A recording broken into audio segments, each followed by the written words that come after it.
മെഡ്പോഡിന്റെ മറ്റൊരു ഇൻട്രസ്റ്റിംഗ് എപ്പിസോഡിലേക്ക് പ്രിയപ്പെട്ട പ്രേക്ഷകർക്ക് സ്വാഗതം. ഗവൺമെന്റ് നിർദ്ദേശിച്ച പ്രകാരമുള്ള വാക്സിനേഷനുകൾ നമ്മൾ കൊച്ചുകുട്ടികൾക്ക് എടുക്കാറുണ്ട്. മുതിർന്ന ആൾക്കാരിലും വാക്സിനേഷന്റെ ആവശ്യമുണ്ടോ? ഈ ഒരു ടോപ്പിക്കിനെ കുറിച്ച് നമ്മളോട് ഡീറ്റെയിൽ ആയിട്ട് ഡിസ്കസ് ചെയ്യാനായി ഇന്നിവിടെ എത്തിയിരിക്കുന്നത് ഡോക്ടർ ആരതി കൃഷ്ണയാണ്. മാഡം പ്രൊവിഡൻസ് ഹോസ്പിറ്റലിലെ കൺസൾട്ടന്റ് ഫിസിഷ്യനാണ്. Ma'am, welcome to the show. Thank you. ഇപ്പോൾ കുറച്ച് വാക്സിനുകൾ മാഡം പറഞ്ഞല്ലോ അഡൾട്ട് ഇമ്മ്യൂണൈസേഷന്റെ ഭാഗമായിട്ട് കൊടുക്കാൻ പറ്റുന്നത്. ബാക്കി ഏതൊക്കെ വാക്സിനുകൾ കൂടെ ഉണ്ടെന്നൊന്ന് ഡിസ്ക്രൈബ് ചെയ്യാമോ? നമുക്ക് ഏറ്റവും പരിചിതമായിട്ടുള്ള വാക്സിൻ അഡൽട്ടിൽ, അതായത് മുതിർന്ന ആളുകളിൽ നൽകുന്ന ഒരു വാക്സിൻ ടെറ്റനസ് ടോക്സോയിഡ് TT വാക്സിനാണ്. നമ്മൾ ഏതെങ്കിലും ഒരു ചെറിയ മുറിവ് പറ്റിയാലും അടുത്തൊരു ഒരു ചികിത്സാ രീതിയായിട്ട് ടെറ്റനസ് വാക്സിൻ എടുക്കുന്നത് നമ്മൾ കാണാറുണ്ട്. പക്ഷേ ടെറ്റനസ് മാത്രമല്ല നമുക്ക് എടുക്കാവുന്ന വാക്സിൻ. ടെറ്റനസ് എടുക്കാവുന്ന വാക്സിനാണ് അഡോളസെന്റ് ഏജ് ഗ്രൂപ്പിൽ, അതായത് അഡോളസെന്റ് ടു അഡൽട്ട് ഏജ് ഗ്രൂപ്പിൽ HPV വാക്സിൻ എടുക്കാം. ഹെപ്പറ്റൈറ്റിസ് B വാക്സിൻ എടുക്കാം.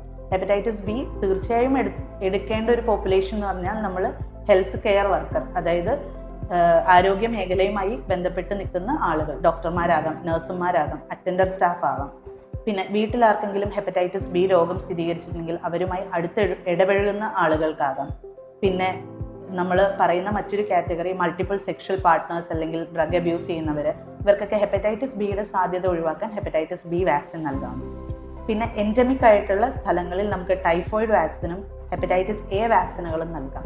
അതുവഴി ഹെപ്പറ്റൈറ്റിസ് A, ടൈഫോയിഡ് എന്നീ രോഗങ്ങളുടെ നിയന്ത്രണത്തിന് സഹായകമാകും. അപ്പം നമ്മളത് കൂടുതലായിട്ട് ഔട്ട് ബ്രേക്കുകൾ ഉണ്ടാകുന്ന സ്ഥലങ്ങളിലുള്ളവർക്ക് ഹെപ്പറ്റൈറ്റിസ് A വാക്സിനും ടൈഫോയിഡ് വാക്സിനും നൽകാറുണ്ട്. മറ്റൊരു പ്രധാനപ്പെട്ട വാക്സിനാണ് ചിക്കൻ പോക്സിൻ്റെ വാക്സിൻ. നമുക്ക് ചിക്കൻ പോക്സ് വാക്സിൻ കുട്ടികളിലും നൽകാം, മുതിർന്നവരിലും നൽകാം. ഒഴിവാക്കപ്പെടുന്ന ചെറിയൊരു പോപ്പുലേഷൻ എന്ന് പറഞ്ഞാൽ, ഒന്ന്, ഗർഭിണികൾക്ക് നമ്മൾ ലൈവ് വാക്സിൻസ് ഒന്നും നൽകാറില്ല. അതിൻ്റെ ഭാഗമായി ചിക്കൻ പോക്സ് വാക്സിൻ നൽകാറില്ല. മറ്റൊരു പോപ്പുലേഷൻ നമ്മൾ ഇമ്മ്യൂണിറ്റിയെ താഴ്ത്തുന്ന തരത്തിലുള്ള മരുന്നുകൾ കഴിക്കുന്നവർ, ആക്റ്റീവ് HIV ഇൻഫെക്ഷൻ ഉള്ള രോഗികൾ, അതുപോലെ തന്നെ മുൻപ് വാരിസെല്ല ഇൻഫെക്ഷൻ, അതായത് ചിക്കൻ പോക്സ് മുമ്പ് വന്നിട്ടുള്ള ആളുകൾക്കും വാരിസെല്ല വാക്സിൻ്റെ ആവശ്യമില്ല. അല്ലാത്ത എല്ലാവർക്കും വാരിസെല്ല വാക്സിൻ എടുക്കാവുന്നതാണ്. പിന്നെ ശ്വാസകോശ സംബന്ധമായിട്ടുള്ള ഇൻഫെക്ഷനുകളിൽ നമ്മൾ പ്രധാനമായും നൽകാറുള്ളത് വർഷാവർഷമുള്ള ഫ്ലൂ വാക്സിൻ, ന്യൂമോകോക്കൽ വാക്സിൻ, പിന്നെ കോവിഡിൻ്റെ വാക്സിൻ, എല്ലാവർക്കും സുപരിചിതമായിട്ടുള്ള കോവിഡ് വാക്സിൻ, ഇവയെല്ലാം നമ്മൾ നൽകാറുണ്ട്. പിന്നെ മെനിഞ്ചോകോക്കൽ വാക്സിനുകൾ, അത് നമ്മൾ എൻഡമിക് ആയിട്ടുള്ള രാജ്യങ്ങളിലേക്കുള്ള യാത്ര ചെയ്യുന്ന സമയങ്ങളിലൊക്കെയാണ് കൂടുതലും നൽകി വരാറ്. അത്തരം രാജ്യങ്ങളിലേക്ക് ട്രാവൽ ചെയ്യുമ്പോൾ എടുക്കുന്ന മറ്റ് ചില വാക്സിനുകൾ കൂടെ ഉണ്ട്. ഇപ്പോൾ yellow fever vaccine, meningococcal vaccine, ഇതെല്ലാം നമ്മൾ ട്രാവൽ പർപ്പസിനാണ് കൂടുതലും ഉപയോഗിച്ചു വരുന്നത്. ന്യൂമോകോക്കൽ വാക്സിൻ നമുക്ക് ആർക്കൊക്കെ എടുക്കാൻ പറ്റും? അല്ലെങ്കിൽ ഫ്ലൂ വാക്സിൻ? നമ്മൾ ഇപ്പോൾ പറഞ്ഞ പോലെയാണ്, ശ്വാസകോശ സംബന്ധമായ രോഗങ്ങൾ നമ്മുടെ നാട്ടിൽ വളരെ കോമൺ ആയിട്ടുള്ളൊരു കാര്യമാണ്. അപ്പോൾ ഇത് ആർക്കൊക്കെ ശ്വാസകോശ സംബന്ധമായിട്ടുള്ള അസുഖങ്ങൾ വന്നാൽ വളരെ സിവിയർ ആകാം, അതിനെ തുടർന്ന് ഹോസ്പിറ്റൽ അഡ്മിറ്റായുള്ള ചികിത്സകൾ വേണ്ടി വരാം. അതിൻ്റെ കോംപ്ലിക്കേഷൻസ്, വെന്റിലേറ്റർ ചികിത്സ, അല്ലെ ഓക്സിജൻ തെറപ്പി, ഇതെല്ലാം വേണ്ടി വരാൻ സാധ്യതയുള്ള എല്ലാ പോപ്പുലേഷനും നമ്മൾ ന്യൂമോകോക്കൽ അല്ലെങ്കിൽ ഫ്ലൂ വാക്സിൻ നൽകണം എന്നുള്ളതാണ്. ഉദാഹരണത്തിന് ആസ്മ രോഗികൾ, COPD രോഗികൾ, ബ്രോങ്കിക്ടാസിസ്, ലങ്സിന് കേട് വരുന്ന ഇൻഡസ്ട്രീഷ്യൽ ലങ് ഡിസീസ് രോഗികൾ, ഇനി ശ്വാസകോശ സംബന്ധമായി പ്രൈമറി അസുഖങ്ങളില്ലെങ്കിൽ പോലും മറ്റസുഖങ്ങൾ, ഉദാഹരണത്തിന് ഹൃദ്രോഗമുള്ളവർ അല്ലെങ്കിൽ ഡയാലിസിസ് രോഗികൾ, അങ്ങനെയുള്ളവർക്കൊക്കെ ഈ ശ്വാസകോശ സംബന്ധമായിട്ടുള്ള അസുഖങ്ങൾ വന്നാൽ വളരെ ബുദ്ധിമുട്ട് അനുഭവപ്പെടാനും ഹോസ്പിറ്റലിൽ അഡ്മിറ്റ് ആകേണ്ടതായും ചികിത്സകൾ നേടേണ്ടതായിട്ടും വരാൻ സാധ്യതയുണ്ട്. അപ്പോൾ അത്തരം രോഗികളിലേക്കാണ് നമ്മൾ ഈ വാക്സിനുകൾ കൂടുതലായും എത്തിക്കേണ്ടത്. മാഡം, ഈ ഹെപ്പറ്റൈറ്റിസ് B വാക്സിൻ കുട്ടികളായിരിക്കുമ്പോൾ തന്നെ എടുക്കാറുണ്ട്. അത് കൂടാതെ മുതിർന്നു കഴിയുമ്പോഴും ഈ ഹെപ്പറ്റൈറ്റിസ് B വാക്സിൻ എടുക്കുന്നതിനെ കുറിച്ച് കേൾക്കാറുണ്ട്. അതിൻ്റെ ആവശ്യകത എന്തുകൊണ്ടാണ് വരുന്നത്? അത് നമ്മൾ ജനിച്ച് ആദ്യത്തെ ദിവസം തന്നെ കൊടുക്കുന്ന വാക്സിനുകളിലൊന്നാണ് ഹെപ്പറ്റൈറ്റിസ് B വാക്സിൻ. അത് നമുക്ക് ആ ഒരു ചൈൽഡ്ഹുഡ് പ്രൊട്ടക്ഷനാണ് ഏറ്റവും കൂടുതൽ ഓഫർ ചെയ്യുന്നുണ്ടാവുക. നമ്മൾ മുതിർന്നു കഴിയുമ്പോൾ ശരിക്കും പറഞ്ഞാൽ നമ്മൾ ഹെപ്പറ്റൈറ്റിസ് ബിയുടെ ടൈറ്റർ ചെക്ക് ചെയ്യണം എന്നുള്ളതാണ്. നമ്മൾ ആ ടൈറ്റർ നമ്മുടെ ശരീരത്തിൽ നമ്മളെ പ്രൊട്ടക്റ്റ് ചെയ്യാനും തക്കവണ്ണം ഉണ്ടെങ്കിൽ നമുക്ക് അഡൽട്ട് ആകുമ്പോൾ വാക്സിനേഷൻ്റെ ആവശ്യം വരാറില്ല. പക്ഷേ നമ്മുടെ ഒരു ക്ലിനിക്കൽ പ്രാക്ടീസിൽ ഞാൻ പലപ്പോഴും കാണാറ്, കുട്ടികളെ പല കാര്യങ്ങൾക്ക് വേണ്ടിയിട്ട്, അതായത് ഇപ്പോൾ നഴ്സിംഗ് കോഴ്സിനോ അല്ലെങ്കിൽ ഒരു MBBS അല്ലെങ്കിൽ ഡെൻ്റൽ കോഴ്സുകൾക്കോ ഒക്കെ ജോയിൻ ചെയ്യുന്നതിന് മുന്നേ ആയിട്ട് ഇതുപോലെ വാക്സിനേഷന് വേണ്ടി വരും. നമ്മൾ ചെക്ക് ചെയ്യുമ്പോൾ പലർക്കും ടൈറ്റർ അഡിക്വേറ്റ് ആയിട്ട് കാണാറില്ല. അതായത് ആ ചെറിയ പ്രായത്തിൽ നമുക്ക് എടുത്തിട്ടുള്ള വാക്സിൻ്റെ ഇമ്മ്യൂണിറ്റി വലുതാകുമ്പോഴത്തേക്കും ശരീരത്തിൽ നിന്ന് കുറഞ്ഞു വരുന്നത് നമുക്ക് കാണാൻ പറ്റും. അപ്പോൾ നമുക്ക് ആഡിക്വേറ്റ് ലെവലിൽ ആ ടൈറ്റർ ഇല്ല എങ്കിൽ കുട്ടിക്കാലത്ത് എടുക്കുന്ന വാക്സിൻ കൊണ്ട് നമുക്ക് അഡൽട്ടിൽ അതേ വൈറസിന് അഗേൻസ്റ്റുള്ള പ്രൊട്ടക്ഷൻ ഉണ്ടാകില്ല. അപ്പോൾ അതിന് വേണ്ടിയിട്ടാണ് നമ്മൾ വീണ്ടും വാക്സിനേഷൻ നൽകാറ്. ഹെപ്പറ്റൈറ്റിസ് ബി വാക്സിൻ തീർച്ചയായിട്ടും കൺസിഡർ ചെയ്യേണ്ട ഒരു കാറ്റഗറി ഓഫ് ആളുകൾ എന്ന് പറഞ്ഞാൽ ഹോസ്പിറ്റലുമായി ബന്ധപ്പെട്ടുള്ള ജോലികൾ ചെയ്യുന്നവർ. അത് നഴ്സുമാരായിക്കോട്ടെ, ഡോക്ടർമാരായിക്കോട്ടെ, നഴ്സിങ്ങിനോ അല്ലെങ്കിൽ MBBS-നോ അല്ലെങ്കിൽ അത്തരം കോഴ്സുകൾക്ക് പഠിക്കാൻ പോകുന്നവരായിക്കോട്ടെ, പാരാമെഡിക്കൽ സ്റ്റാഫുകൾ എല്ലാവരും തന്നെ, നമ്മൾ ലാബിൽ ജോലി ചെയ്യുന്നവർ എല്ലാവരും നമ്മൾ ആ ഒരു ഹെപ്പറ്റൈറ്റിസ് ബി വാക്സിൻ എടുക്കേണ്ടത് അത്യാവശ്യമാണ്. നമ്മൾ 3 ഡോസുകളായിട്ടാണ് സാധാരണ ആളുകളിൽ നൽകാറ്. 3 ഡോസ് വാക്സിൻ നൽകിയതിന് ശേഷവും നമ്മൾ ശരിക്കും പറഞ്ഞാൽ ഒരു മാസത്തിന് ശേഷം നമ്മളൊന്ന് ടൈറ്റർ ഒരു പ്രാവശ്യമെങ്കിലും ചെക്ക് ചെയ്ത് നോക്കണം. ആ വാക്സിൻ കൊണ്ടുള്ള പൂർണ്ണ ഫലം നമുക്ക് ലഭിച്ചിട്ടുണ്ടോ എന്നറിയാം. അഡിക്വേറ്റ് ആയിട്ടുള്ള ടൈറ്റർ ലെവൽ ബോഡിയിലുണ്ടെങ്കിൽ നമ്മൾ രോഗത്തിന് അഗേൻസ്റ്റ് പ്രൊട്ടക്റ്റഡ് ആണ്. ഇത് ഹെപ്പറ്റൈറ്റിസ് ബിയുടെ വാക്സിൻ്റെ കാര്യത്തിലാണ്. ഇപ്പോൾ കുട്ടിക്കാലത്ത് നൽകുന്ന മറ്റ് വാക്സിനുകൾ, മംസ്, മീസിൽസ്, റുബല്ല നമ്മൾ MMR എടുക്കാറുണ്ട്. മീസിൽസ് വാക്സിൻ എക്സ്ട്രാ ആയിട്ട് ഇപ്പോൾ കൊടുക്കാറുണ്ട്.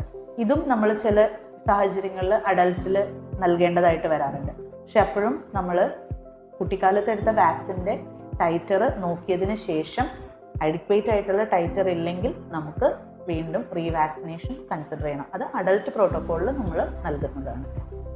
വാക്സിൻ എടുക്കുന്നതോടെ പൂർണ്ണമായിട്ടും ആ രോഗത്തിൽ നിന്ന് നമുക്ക് പ്രതിരോധ ശേഷി ലഭിക്കുകയാണോ, അതോ ഏതെങ്കിലും സാഹചര്യത്തിൽ ഈ രോഗം വീണ്ടും വരാനുള്ള സാഹചര്യമുണ്ടോ? നമ്മളിപ്പം വാക്സിൻ എടുത്താൽ പൂർണ്ണ ഫലം ഉണ്ടാകുമോ എന്ന് ചോദിച്ചാൽ, നമുക്ക് ഒരു വാക്സിൻ എടുക്കുമ്പോൾ അത് ആ ഒരു വാക്സിൻ്റെ ആ ഒരു അണുവിനെതിരെ മാത്രമാണ് അത് പ്രവർത്തിക്കുന്നത്. വൈറൽ ഹെപ്പറ്റൈറ്റിസുകളിൽ പല വൈറൽ ഹെപ്പറ്റൈറ്റിസുകളിൽ ഒന്ന് മാത്രമാണ് ഹെപ്പറ്റൈറ്റിസ് ബി ഉള്ളത്. ആ ഹെപ്പറ്റൈറ്റിസ് ബിക്കെതിരെ മാത്രമേ പ്രതിരോധം ലഭിക്കുന്നുള്ളൂ. Hepatitis A, hepatitis E, hepatitis C ഇതെല്ലാം നമുക്ക് മറ്റു രീതികളിൽ ലഭിക്കാവുന്നതാണ്. മറ്റ് കോണ്ടാക്റ്റുകൾ വഴിയും ഒക്കെ നമുക്ക് ലഭിക്കാവുന്നതാണ്. ഇതിൽ നിന്ന് ഒരിക്കലും ഹെപ്പറ്റൈറ്റിസ് ബി കൊണ്ട് പ്രിവെൻഷൻ ഉണ്ടാകുന്നില്ല. പിന്നെ നമ്മൾ കുട്ടിക്കാലത്ത് എടുത്തിട്ടുള്ള MMR വാക്സിനുകൾ എടുത്തിട്ടും ചിലരിലെങ്കിലും വളരെ ചെറിയ ശതമാനം ആളുകളിൽ നമ്മൾ റിലാപ്സ് കാണാറുണ്ട്. അതായത് വീണ്ടും അസുഖം വരുന്നതായിട്ട് കാണാറുണ്ട്. അത് നമ്മുടെ ഇമ്മ്യൂൺ സിസ്റ്റത്തിൻ്റെ ഒരു പ്രത്യേകതയാണ്. അതായത് നമ്മുടെ ആ ഇമ്മ്യൂണിറ്റി, വാക്സിനോടുള്ള ഇമ്മ്യൂണിറ്റി കുറഞ്ഞു വരുമ്പോൾ നമുക്ക് അസുഖം രണ്ടാമത് വരാനുള്ളൊരു ചെറിയ സാധ്യതയുണ്ട്. പക്ഷേ ഇത് എല്ലാവരിലും കണ്ടുവരുന്ന കാര്യമല്ല, വളരെ വിരളമായിട്ട് വരുന്നതാണ്. പിന്നെ മറ്റൊരു പ്രത്യേകത എന്ന് പറഞ്ഞാൽ വാക്സിനേറ്റഡ് ആയിട്ടുള്ളൊരു വ്യക്തിക്ക് വീണ്ടും രോഗം വരുമ്പോൾ വളരെ ചെറിയ തോതിൽ മാത്രമേ നമ്മൾ അതിൻ്റെ ഇഫക്റ്റുകൾ കണ്ടുവരാറും ഉള്ളൂ. പിന്നെ കുട്ടിക്കാലത്ത് നൽകിയത് കൊണ്ട് മാത്രം നമുക്ക് മുതിർന്നു കഴിയുമ്പോൾ ആ പ്രൊട്ടക്ഷൻ 100% ലഭിക്കുമെന്ന് വിചാരിക്കരുത്. അഡൽട്ട് വാക്സിനേഷൻ എടുത്തു കഴിയുമ്പോഴത്തേക്കും നമുക്ക് കുറച്ചുകൂടെ നമ്മൾ പ്രൊട്ടക്റ്റഡ് ആണ്. മറ്റൊരു കാര്യമുള്ളത്, ഇപ്പോൾ പ്രത്യേകിച്ചും വൈറൽ വാക്സിനുകളിൽ നമ്മൾക്ക് ഈ വൈറസുകൾക്ക് രൂപമാറ്റം സംഭവിച്ചുകൊണ്ടിരിക്കാറുണ്ട്. വിത്ത് ടൈം വൈറസുകൾക്ക് രൂപം ചേഞ്ച് ചെയ്തുകൊണ്ടിരിക്കാറുണ്ട്. അപ്പോൾ നമ്മൾ എടുത്തുകൊണ്ടിരിക്കുന്ന വാക്സിൻ ആദ്യമുള്ള ഒരു വൈറൽ വാക്സിൻ ആണെങ്കിൽ, അതായത് ആദ്യം എക്സിസ്റ്റ് ചെയ്തിരുന്ന ഒരു വൈറസിൻ്റെ രൂപത്തിനും ഭാവത്തിനും അനുസരിച്ചുള്ള വാക്സിൻ ആണെങ്കിൽ ആ വൈറസ് മാറി രൂപമാറ്റം സംഭവിച്ച് അതേ കാറ്റഗറിയിലെ മറ്റൊരു വൈറസായി അത് മാറുമ്പോൾ നമുക്ക് അതിനോടുള്ള പ്രൊട്ടക്ഷൻ കിട്ടത്തില്ല. അതിന് ഏറ്റവും വലിയ ഉദാഹരണമാണ് ഫ്ലൂ വാക്സിൻ, ഇൻഫ്ലുവൻസ. നമുക്ക് വർഷാവർഷം നവംബർ ഡിസംബർ സമയങ്ങളാവുമ്പോൾ വരുന്ന ശ്വാസകോശ സംബന്ധമായിട്ടുള്ള അവസ്ഥകളിൽ ഏറ്റവും കോമൺ ആയിട്ട് ഉണ്ടാക്കുന്ന ഒരു അസുഖമാണ് ഇൻഫ്ലുവൻസ. ഈ ഇൻഫ്ലുവൻസ വാക്സിൻ എല്ലാ വർഷവും പുതിയ വാക്സിനാണ് ഇറങ്ങുന്നത്. അതായത് ഓരോ വർഷവും വരുന്ന സ്ട്രെയിനിനെ പ്രതിരോധിക്കാനുള്ള രീതിയിലാണ് നമ്മൾ വാക്സിൻ ഉണ്ടാക്കിയിട്ട് നൽകുന്നത്. അപ്പോൾ നമ്മൾ കഴിഞ്ഞ വർഷം ഒരു സ്ട്രെയിനിന് അഗേൻസ്റ്റ് വാക്സിൻ എടുത്തതുകൊണ്ട് ഈ വർഷത്തെ ഇൻഫ്ലുവൻസ എനിക്ക് വരില്ല എന്ന് വിചാരിച്ചാൽ അത് ശരിയായിട്ടുള്ള രീതിയല്ല. വൈറസിൻ്റെ രൂപം മാറുന്നതിനനുസരിച്ച് അതിനെ ഓവർകം ചെയ്യാനുള്ള രീതിയിലുള്ള വാക്സിൻ തന്നെ നമ്മൾ കൃത്യമായ ഇടവേളകളിൽ നൽകിയാലേ പ്രൊട്ടക്ഷൻ ഉണ്ടാവുള്ളൂ. പിന്നെ ഇപ്പോൾ നമ്മൾ ചിക്കൻ പോക്സ് വാക്സിൻ ആണെങ്കിലും എടുത്താലും ഒരു 98% വരെ നമ്മൾ ആ കംപ്ലീറ്റ് കോഴ്സ് വാക്സിൻ എടുത്തു കഴിഞ്ഞാൽ ഒരു 98% വരെ പ്രൊട്ടക്ഷൻ പറയുന്നു. അവിടെയും ഒരു 2% നമ്മളൊരു മാർജിൻ വെക്കുന്നുണ്ട്. കാരണം 2% ആളുകളിൽ അവരുടെ ഇമ്മ്യൂൺ സിസ്റ്റത്തിൻ്റെ പ്രത്യേകത കൊണ്ടും അവർക്ക് എക്സ്പോസ്ഡ് ആകുന്ന വൈറസ് കൊണ്ടിട്ടും അസുഖം വരാനുള്ള സാധ്യത. അപ്പോൾ വാക്സിൻ എടുക്കുന്നതുകൊണ്ട് 100% വാക്സിൻ പ്രിവെൻറ്റബിൾ ആണ് എന്നല്ല, പക്ഷേ വരുന്നതിൻ്റെ സാധ്യത, വന്നാൽ അതിൻ്റെ ഇമ്പാക്റ്റ് ഉണ്ടാക്കുന്ന ആ അസുഖത്തിൻ്റെ ഇമ്പാക്റ്റ് രോഗിക്ക് ഉണ്ടാകുന്നത് എല്ലാം കുറയ്ക്കാനായിട്ട് സാധിക്കുന്നുണ്ട്. കുട്ടികൾക്ക് നമ്മൾ കൃത്യമായ വാക്സിനേഷൻ എടുക്കുന്നത് പോലെ തന്നെ പ്രാധാന്യമുള്ളതാണ് അഡൽട്ട് വാക്സിനേഷനും. നിങ്ങൾ എവിടെയായിരുന്നാലും കൃത്യമായ വാക്സിനേഷൻ എടുക്കുക എന്നുള്ളത് വളരെ ഇമ്പോർട്ടൻ്റ് ആണ്. ഇവിടെ ആലപ്പുഴയിൽ നമുക്ക് പ്രൊവിഡൻസ് ഹോസ്പിറ്റലിൽ ഈ വാക്സിനേഷൻ ഫെസിലിറ്റിയും അതിനുള്ള വിദഗ്ധ ഉപദേശം തരാനായി നമുക്ക് ഡോക്ടേഴ്സും അവൈലബിൾ ആണ്. ഇത്രയും വാല്യുബിൾ ആയിട്ടുള്ള ഇൻഫർമേഷൻസ് നമ്മളോട് ഷെയർ ചെയ്ത് ഇത്രയും സമയം നമ്മളോടൊപ്പം സ്പെൻഡ് ചെയ്ത് ആരതി മാമിന് special thanks. Thank you ma'am.